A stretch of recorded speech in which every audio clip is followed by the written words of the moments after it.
Julio, ponga el abanico un chin para acá. Sí. Está grabando. No, que está haciendo frío aquí. Está güey, está Calor, grabando. calor. Sí, La menopausia. Está grabando. ¿qué está haciendo? Sí. Andropausia. Eso se llama andropausia. Bien. Los principios de exégesis y el razonamiento talmúdico. Señores, en el judaísmo hay un montón de reglas para interpretar la Torá. Yo la voy a mencionar aquí brevemente, pero eso hay que buscar el Sifrá de Levítico, que es un libro que yo tengo allá, que es un comentario midrásico, el libro de Levítico. Pero aquí yo lo que voy a hacer es que la voy a mencionar así, por arriba. Ponle algo del otro lado ahí para que no se caiga. Ya, ahí no se cae. Bien. Algo ahí, mira ahí. Ajá, exactamente, Oh. sí. Para que no se caiga. De frente. Sí, sí. Okay. Fíjense, el método de extrapolación de leyes de la Torá utilizando las reglas de la Torá a través de las reglas de interpretación bíblica es llamado Darash. Darash. Ese es el método judío por excelencia de interpretación de la Torá. El método rabínico principal de interpretación de la Torá es Darash. Darash. Las leyes derivadas de esta manera son llamadas Divrei Sofrim. Divrei Sofrim quiere decir palabras de los hombres del libro. Palabras, pero uno se lo aprende en hebreo. Divrei Sofrim. Divrei Sofrim. Temas de los escribas o palabras de los escribas. Si bien estas leyes parecen estar creadas por los sabios, de todas formas son la palabra de Dios y poseen la misma autoridad que las leyes explícitamente escritas en la Torá. Por ejemplo, hay una de las tantas reglas de interpretación que se llama Kal Vajomer, que significa a consecuencia de. Por ejemplo, Kal Vajomer. Sí, ¿eso qué significa? Cuando Hashem le dice a Moshe, mira, ve y saca al pueblo de Israel de Egipto. Moshe le dice a Dios, pero si el pueblo no me oye, ¿me va a escuchar el faraón? O sea, ¿qué es lo que está diciendo Moshe? Si el pueblo no me hace caso, mucho menos el faraón. Entonces, ¿cómo se leería eso? ¿Cómo se leería eso? Si el pueblo no me oye, Kal Vajomer, el faraón tampoco. ¿Entiendes? Kal Vajomer, el faraón tampoco. Por ejemplo, dice Shemot, dice Éxodo, en la parashá Mishpatí, la parashá mía, por cierto. La parashá mía dice, si tú ves el asno de tu enemigo, no te negarás a ayudar. O sea, si tiene una carga muy pesada, ve y ayúdalo. Kal Vajomer, y si tú ves al dueño del asno, ¿cuál es más importante? ¿El asno o el dueño del asno? El asno. No, El dueño. el dueño.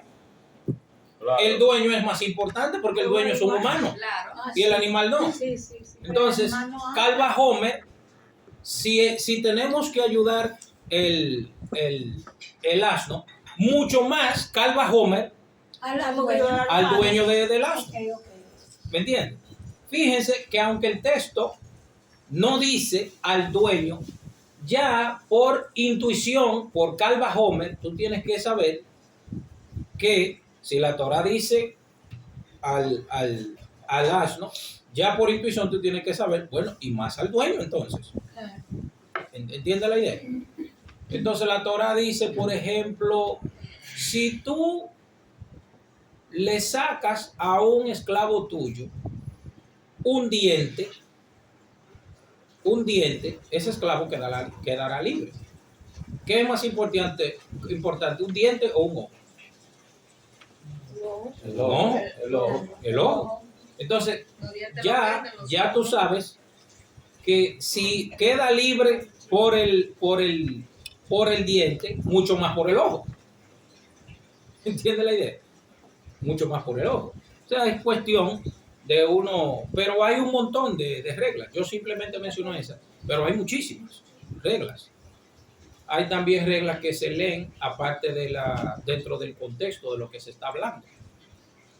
Honrar padre y madre. ¿Entiendes? No son dos mandamientos, no es uno, son dos. Son dos. Ahí mismo, cuando dice no robar, según el contexto de los 10 mandamientos, no robar ahí no se refiere a un objeto físico, se refiere a no secuestrar a una persona. Sí. Entonces, todas son reglas de interpretación. Todas y cada una de ellas. ¿Por qué? Porque se averiguan dentro del contexto de donde se está usando, donde se está leyendo. Déjeme hacer una pausa ahí, un paréntesis. Usted me está diciendo que el mandamiento que dice no robarás significa que no me robe una gente. No. No, Que objeto. una objeto. persona. No secuestrar a una persona. O sea, que se puede robar un objeto. No, porque ya cuando la ley de robar objeto aparece, ya la persona tiene que pagar una indemnización Sí, por haber Por el robo, sustraído. por hacer el Por el daño. daño, de haber sustraído algo Pero entonces se puede robar. No, No se puede imposible. hacer nada. Va preso. Ella me está ayudando porque ahí ¿Verdad que es que sí? Yo No. también me quedé así yo. Lo que pasa es que cuando la gente va a hablar del robo, se enfoca en esos 20. Se enfoca en esos 20. Pero ahí habla de no secuestrar a una persona. ¿Entiendes ahora? ¿Entiende? ¿No lo entiende? Cuando se va a hablar de no robar, no puede irse a esos 20. Tiene que irse a esos 25. De no secuestrar. No secuestrar. Claro, ahí habla de no secuestro. Sí. Porque todo el contexto de lo que se está hablando es de personas, no de objetos. Okay. Entonces, dentro de los 10 mandamientos no hay no hurtarás. Y en este caso, no personas, sino objetos. No objetos, sino personas. pues para allá, Es eso que es el contexto que hay ahí es humano. Primero dice, el primer mandamiento, ¿cuál es? Yo soy el eterno tu Dios. Me saqué de la tierra. Segundo, ¿cuál es? Ese es el primero. El segundo, ¿cuál es? No tendrás. Entonces ahí delante El del tercero, no dirás. falso testimonio. No. No tomarás el nombre. De tu Dios en vano. de tu Cuarto. Dios en vano. Honrará padre y Bueno, madre. son 10. Shabbat. No son 10. Guarda el día de reposo. Shabbat. El día de reposo. Quinto, Padre y madre. padre y madre. Sí. Sexto, No hurtarás. no asesinar. No asesinarás. Séptimo, no robar. Ok, el séptimo es. No robar. ¿De qué está hablando el sexto? El sexto. No asesinar. Ajá. ¿Y el séptimo? De no hurtar. No hurtar. robar. Ajá. ¿Y el noveno cuál es? Porque nos sacamos la No dirás. Falso testimonio contra tu Ajá. Nos Entonces, saltamos el el, no- adulterio. ajá, el adulterio es el octavo, ¿eh? El octavo. Ese es el séptimo. Ajá, ese es el séptimo. Luego sigue no robar. No robar. No hurtar. Ajá, no hurtar. Pero no hurtar, ahí no está hablando de objetos. ¿De qué que estamos hablando ahí? De personas. ¿No lo entienden todavía? Sí, claro. Estamos hablando de personas. No, yo estoy Yo te entiendo la Primero, su punto. ¿cuándo cambia la lista? La lista cambia en el quinto mandamiento que dice honrar padre Y madre. y madre. Y luego, ¿qué dice? No asesinar. Luego dice no adulterar, no dar falso testimonio, no hurtar, no dar falso testimonio y no codiciar. O sea, todo el contexto es humano. De ahí en adelante todo es humano, desde el padre y madre. Ajá, todo el contexto es humano. ¿Por qué? Ahora entiendo ese ¿Por qué tiene que ser objeto ahí? Sí, porque No. si honra a tu padre, a tu madre, si tú vas a matar es a un ser humano y si tú vas a adulterar es con un ser humano. Todo es humano. Entonces, si tú vas Todo a es dar humano. falso testimonio también a los humanos y no vas a codiciar Entiende también ya, a los el humanos. contexto. Entonces, no hurtar también a los... Bueno, yo entendía que era no robarle No secuestrar a a una los persona, no secuestrar a una persona. Ahí. Esa es la lectura hebrea, judía. ¿Entiendes la idea? Esa es la lectura judía. En una primera instancia es no secuestrar a una persona. De hecho, yo se lo enseñé a ustedes anteriormente. Cuando Joseph cuenta en Egipto que él, cómo llegó a él, a ese lugar, que él dijo, fui robado de la casa de mi padre. Sí, El mismo Joseph lo dice. sí. Él mismo dice, yo fui robado de la casa de mi padre. Secuestrado. Secuestrado, ¿qué quiere decir robado? Que lo secuestraron, sus hermanos lo Sí, secuestraron. por eso cuando dije robarse a una persona, porque en el contexto de secuestrar y robarse a una persona es lo mismo. Se Ya, robaron a un niño. cuando la Torá va a hablar del robo, la Torá va a decir el que se robe un buey no es, una vaca o un Bueno, toro una vaca, un toro. o una oveja, que el castigo es diferente. El que se roba una oveja la lleva encima de él, Sí. pero el que se lleva un toro, un buey, una vaca, Tiene que llevarlo arrastrando no, la lleva en un lazo. en un lazo. ¿Entiendes? Entonces, como él lleva el lazo para Shamish Patín, la persona que lo ve se engaña porque cree que él es el dueño. Sí, ¿Entiendes la idea? sí. Pero el que ve que lleva una oveja aquí, Sabe que se la robó. ya se está dando cuenta, o sea, ya la dignidad de esa persona ya está sufriendo. ¿Por qué? Porque ya el otro lo está juzgando de que está viendo Ya que el está otro robando. juzgando. Entonces el castigo de él es menos que el que se lleva la vaca. ¿Por qué? Porque el que se lleva la vaca no está sufriendo porque el que lo está mirando no sabe que él es un ladrón. Y también- ¿Entienden lo que yo quiero decir? La también es más diferencia. cara la vaca. El que lleva la oveja, ¿dónde la lleva? En En el hombro. En el hombro. Y ya el que lo está viendo se da cuenta que el tipo es un ladrón. ¿Dónde ese tipo se había robado? Ajá, la ¿no? vaca? Y va rápido porque él no va al Sí, paso. claro. Él va rápido con su oveja. Un Va huyendo, Entonces, Se refiere a que él- O lleva un chivo. ¿Tú va entiendes? huyendo, va huyendo. Va huyendo. ¿A qué? Entonces ya Así de eso, el que lo ve dice, ese es un ladrón. Entonces ya la dignidad de esa persona como persona ya está en sufrimiento. ¿Entiendes la Pero idea? eso era en esos tiempos, que esto no. Entonces, ¿cuánto él pagaba? 4. El que se robaba una vaca pagaba 5. 5 vacas. O 5 veces el valor de la vaca. 5 veces. Ajá. ¿Entiendes? ¿Por qué el de la oveja era menos? Porque humanamente ya lo iban buscando. Ya lo están juzgando. Mami, oiga una cosa, a una oveja sea de él, que él se le enganche en el lomo, ¿Y si ya fuera como de la quiera, oveja? ¿dónde se ve Como la quiera. oveja? Ya. ¿Cómo es, Julio? ¿Y si fuera de lo entonces?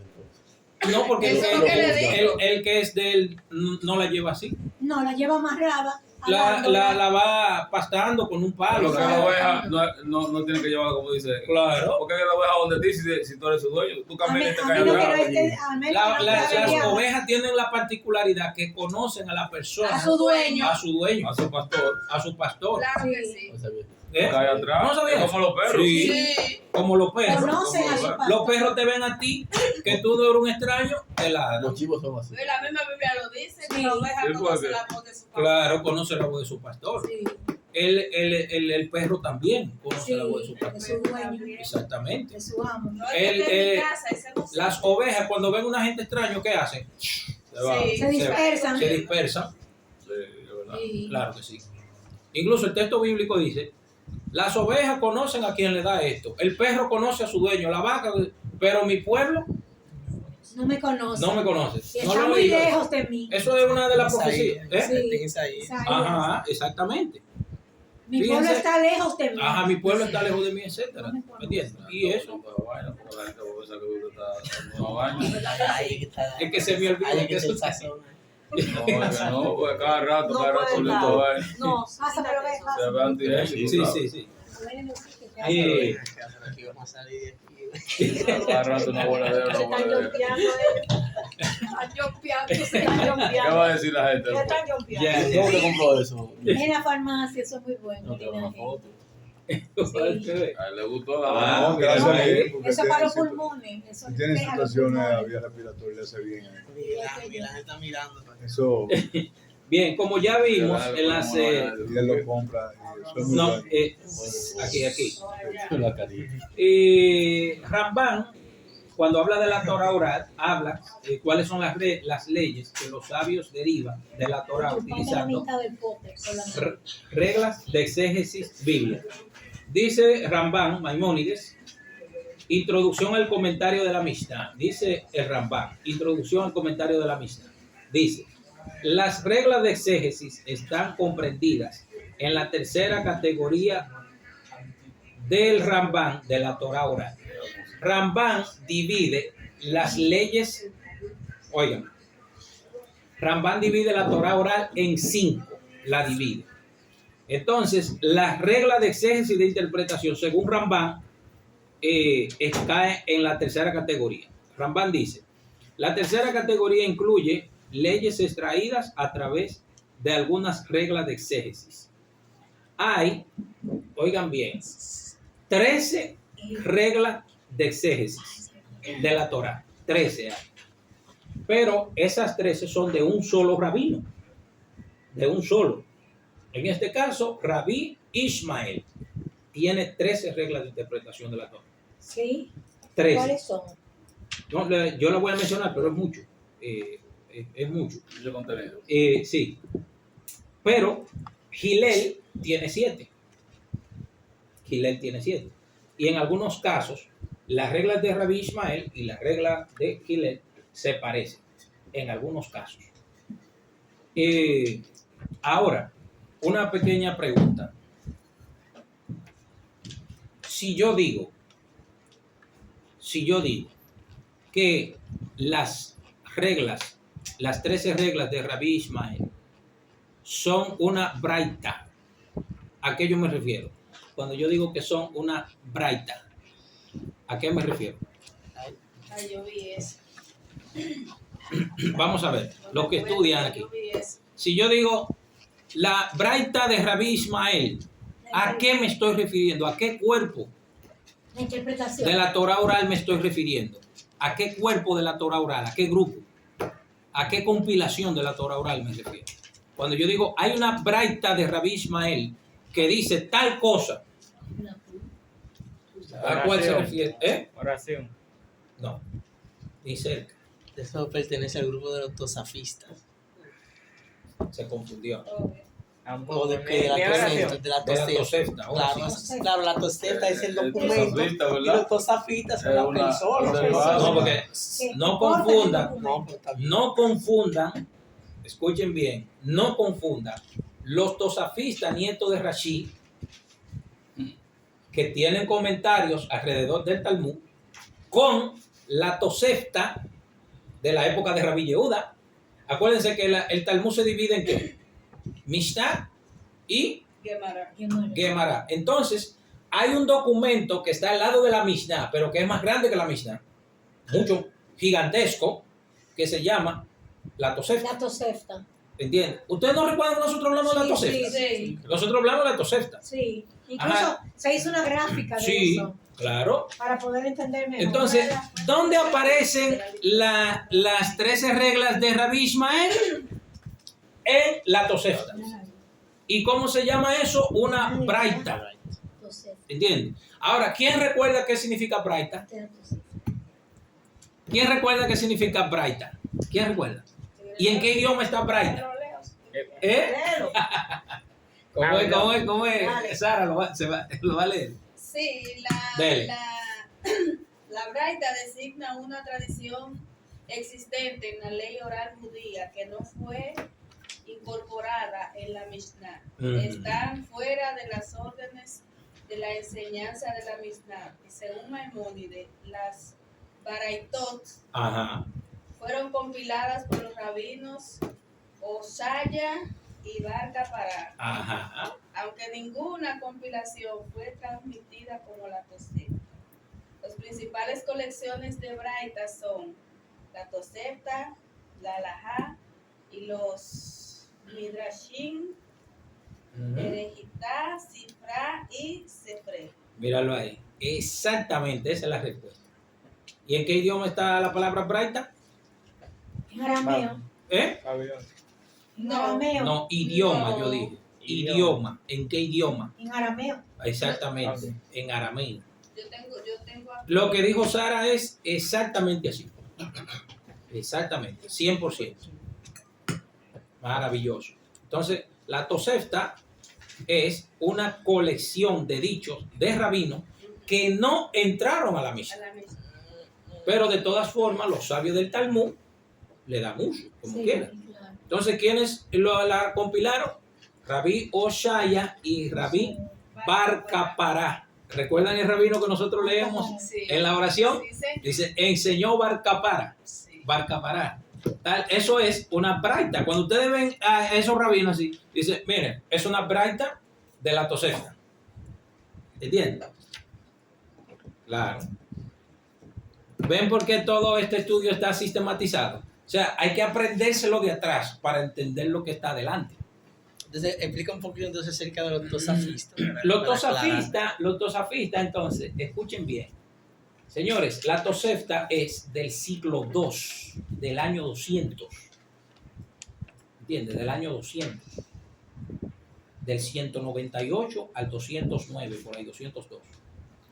Mientras los tosafistas son, aunque también están en el Talmud, pero están marginales. Marginales quiere decir que el Talmud tiene un texto que se llama Mishnah.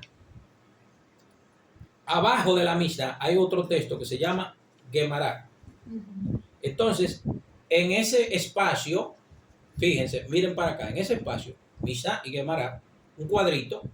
Entonces, al lado hay unos márgenes así que bajan. Sí. Unos márgenes que bajan. Entonces, en la columna derecha está Rashi. Digo, en la Rashi. columna izquierda está Izquierda. el comentario de Rashi. Sí. Y en el lado de la columna derecha están La Mishnah. los tosafistas. Los tosafistas. Ajá, en la columna derecha. Sí. Entonces, esos comentarios que están ahí,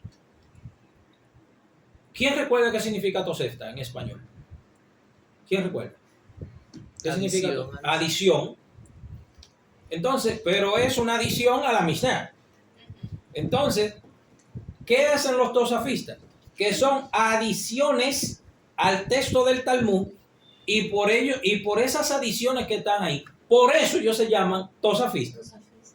que es como si fuera tosefta, tosafista, tosefta, aunque el tiempo de uno al otro son 1200 años. Oye. Son 1200 años. De la tosefta a los tosafistas tenemos 1200 años. Una diferencia muy grande. Abismal, Abismal. abismal. Entonces, ¿quiénes son los tosafistas? Los nietos y bisnietos de Rashi. ¿Recuerdan quién es Rashi? Rabbi Shlomo ben Yitzhaki, del año 1040, del norte de Francia, en la ciudad de Troyes, en Francia, el norte de Francia. Entonces, él no tuvo hijos, tuvo hijas. No tuvo descendencia. Tiene 3 hijas, tuvo 3 hijas. Rachel, Miriam y Lea. Ellas se casaron con 3 rabinos. Entonces, los hijos que vinieron de esas hijas de Rashi, ellos se llaman tosafistas. Okay. Hubo uno que se llamó Rabbi Shmuel ben Meir y otro se llamó Menashe ben Israel y el otro no me acuerdo. Sé que le llamaban Rabenutam, Rabbi Jacob. Entonces, esos nietos de Rashi, cuando vieron los comentarios de su abuelo, lo contradijeron. Oye. A pesar de que su abuelo fue un gigante, una persona, bueno, a Rashi le dicen Parshandata. Parshandata es, ¿saben quién es Parshandata? Uno de los hijos, ¿recuerdan la historia de Esther? Sí. Ajá, el enemigo de Mordejai, ¿quién es? El enemigo de Mordejai. Hamán, Amán. el Agagita. Sí. Ajá, él tiene 9 hijos. Tuvo. Lo que pasa es que en la Torah uno suele hablarlo en presente. En presente. ¿Entiendes? Sí. Porque la Torah para nosotros no ha pasado, acuérdate. La Torah para nosotros está vivita y coleando. Y se expresa. Por eso lo deja de ser. Ya. No. Pero, Es viva y eficaz. claro. Entonces, uno de ellos, de los hijos de Hamán se llama Parshandata. Parshandata, uno de ellos. Si no saben cómo es. No, sinceramente. ¿Tú crees? Uno se acuerda de la pachanga. No, hay que acordarse de la pachanga. Es que esas son investigaciones rabínicas. ¿Sí o no? Uno de ellos se llama Parshandata. Pero ¿qué significa Parshandata? Ahí es que hay que buscarle entonces la respuesta. Parshandata es una persona muy sabio que tiene muchos datos en su cabeza. Una persona que, Igual que tú. como Rashid, Mano, mira. Qué humilde, ¿no? Mira, mira. Qué terrible. La humildad no tiene que ver con eso. bien, entonces Parshandata es una persona, a Rashid le dicen Parshandata porque él comentó todos los libros del Tanaj.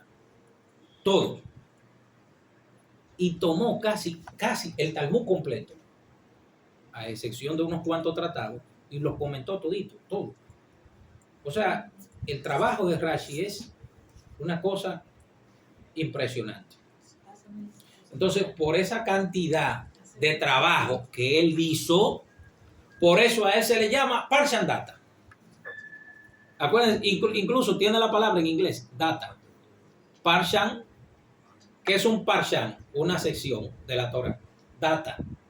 O sea, una persona, Parshan es una porción. una porción de la Torah con data. Onda. Ajá. ¿Entiendes? Acuérdense que así parashá se dice parsha. Parsha. Uno dice pa, pero en realidad en hebreo es prasha. Ujú. Exactamente. Sí.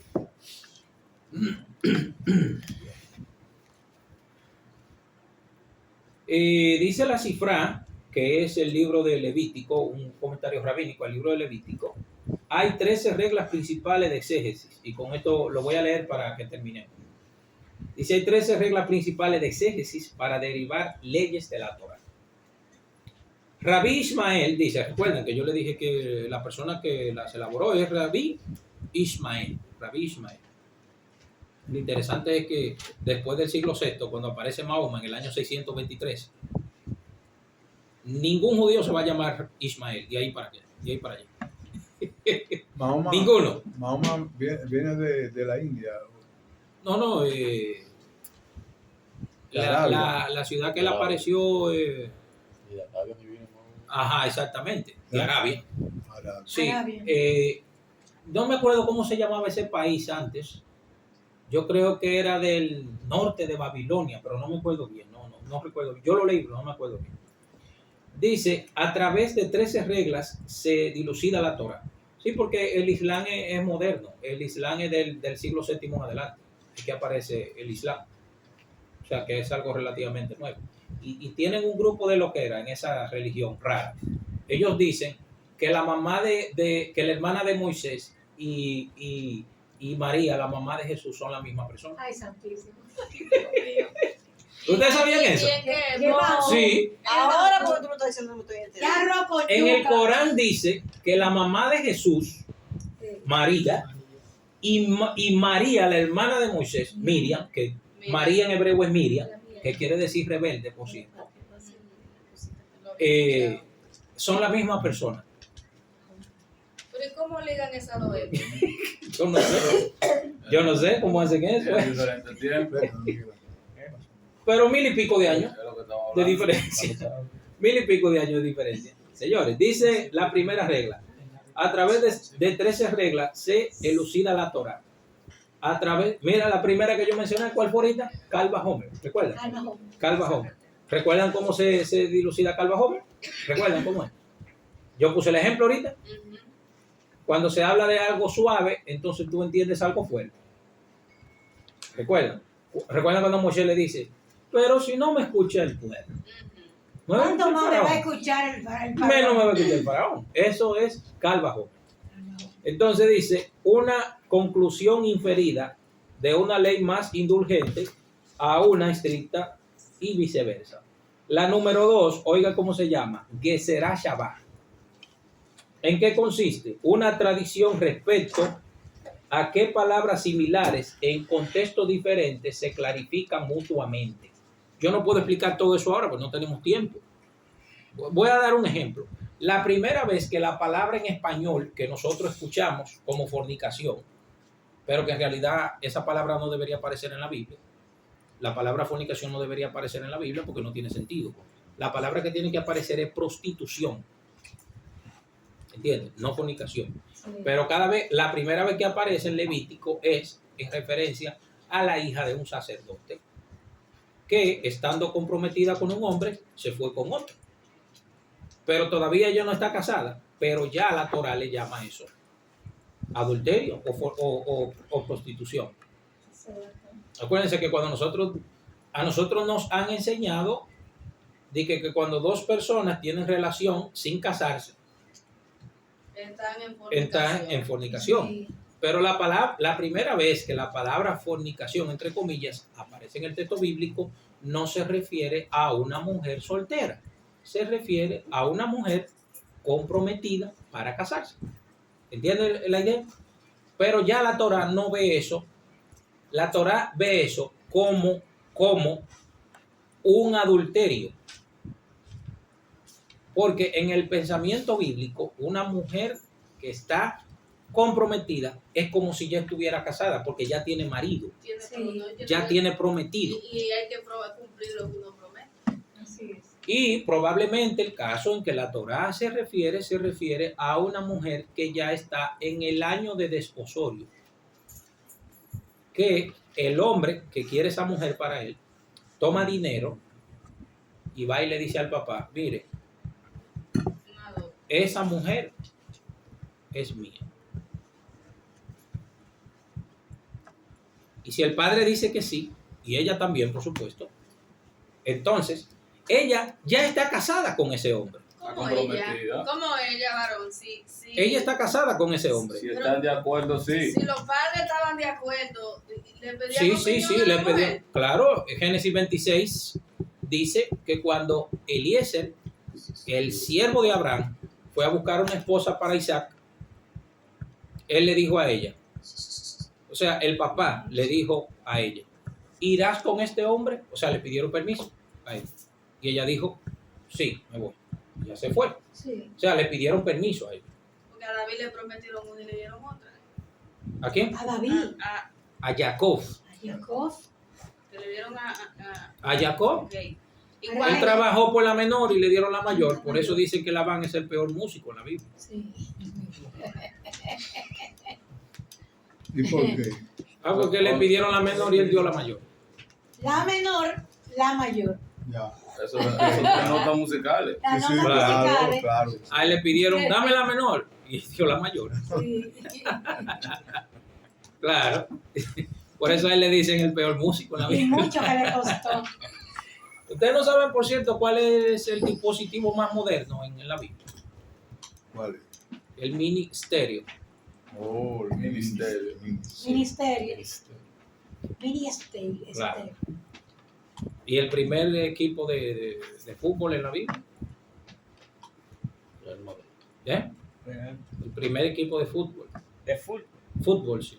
En la Biblia. ¿Cómo que tú no Despierta, sabes? despierta. Ah, yo tengo que saberlo. Real Oye, Madrid. oye, Real ponte Madrid. a estudiar, ponte a estudiar. Real Madrid. Tú te estás quedando atrás. tú. Oye, al otro. ¿Cuál es? ¿Cómo que ya? Real Madrid. No. Ya al otro. Primer equipo de fútbol en la Biblia son los filisteos. Ah. Ellos ganaron por un Goliat. Ah, bueno. No, pero son- Ganaron por un Goliat, ¿verdad? Tiene lógica, sí. Sí. Olvídenlo, seguimos, déjenme terminar esto ya. Dice, a través de la Gezerá Shabbat, una tradición respecto a qué palabras similares en contextos diferentes se clarifican mutuamente. 3. A través de un principio general derivado de un versículo y un principio general derivado de dos versículos. ¿Entiendes? Principio general derivado de un versículo y de dos versículos. A través de una afirmación general limitada por una especificación. A través de una especificación ampliada a través de una afirmación general. Eso suena a chino, pero Mucho como contradicción. no, contradicción no, que no es fácil de descifrarlo. Interpretar. Yo tengo ejemplos en mi mente, pero que no lo puedo aclarar todo. Tú ves, en la construcción del tabernáculo se hacen 39 trabajos. Así le dice a Moshe, párense, guarden el Shabbat. Entonces, de ahí se aprende que los 39 trabajos del tabernáculo son los que están prohibidos en Shabbat. ¿Por qué?